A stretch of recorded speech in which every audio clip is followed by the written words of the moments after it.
Hey fellas, I got great news. Miss Oakley and I are officially courting.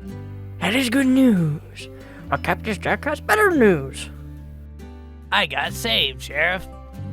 Oh, praise the Lord! That is better news. Welcome to the family, Brother Jack. I think it would be an excellent time for a daily devotion. Number 58.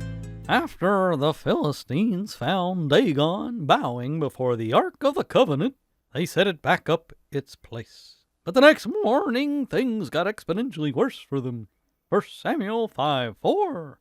And when they arose early on the morrow morning, behold, Dagon was fallen upon his face to the ground before the ark of the Lord. And the head of Dagon and both the palms of his hands were cut off upon the threshold. Only the stump of Dagon was left to him.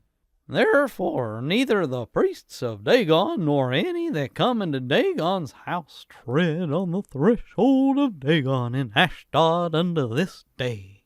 It is clear that no one among the Philistines would do such a thing, nor could anyone among the Israelites get in that place to do such a thing. The Philistines knew therefore that the God of Hebrews had done this, to see the head and hands cut off their deity, and laying upon the threshold was such a shock to their system that when Samuel wrote this account down many years later, he made a note of the fact that to that day no one would even walk on the spot where it happened. God has a great way of getting a point across, don't you think?